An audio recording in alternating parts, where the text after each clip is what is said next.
A divided country that is permanently on the brink is not in our best interest.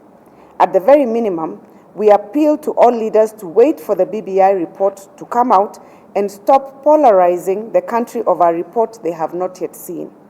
Leaders are meant to shed light, not plant confusion.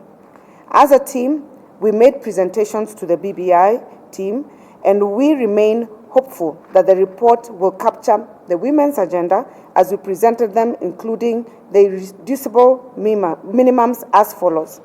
1, safeguarding and advancing women's gains as per the 2010 Constitution. 2, having 2 positions ring-fenced for women at the top seat in the expanded executive of 5. 3, 50-50 appointive positions. 4, not more than two-thirds gender rule in elective positions. 5, the opposite gender rule. And 6, the electoral system to retain the 290 constituencies and the 47 counties. 7, to entrench the fight against corruption.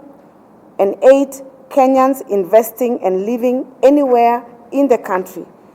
This is the agenda of shunning negative ethnicity. And 9, support for the Big Four agenda and inclusion of women as captured in the memo presented on August 8, 2019 to the BBI team. In particular, enhancing food security by the first and foremost that the high-quality fertilizers are provided on time, as well as establishing the National Health Service Commission, amongst other important proposals.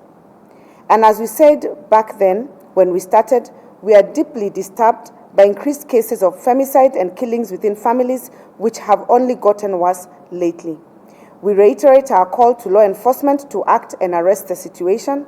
As women, we speak out and call all stakeholders, including religious institutions, to act on this issue.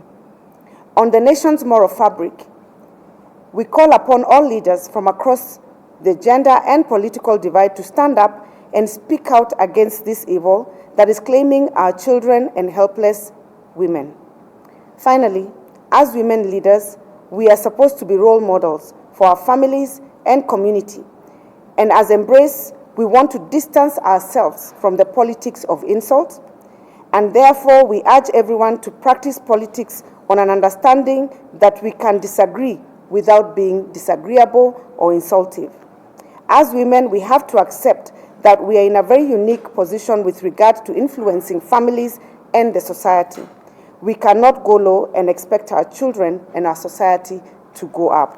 We must be role models and give a better example. Unajua ripoti hii tuna matumaini makubwa sana itakuwa imechukua maoni ya Wakenya wengi ambao yamezungumziwa, ikiwemo maoni ya kina mama kupitia makundi tofauti ya kina mama, na haswa kundi la Embrace ambalo ni kundi ambao sasa tuko hapa. Tunajua yale maoni yetu tuliyoyazungumzia haswa katika kuangalia usawa katika uongozi, na pia ikiwa pengine utawala utaweza kupanuliwa na kuwe na viti vingine katika zile ngazi za juu, tunasema lazima uwakilishi wa kina mama uweze kupatikana.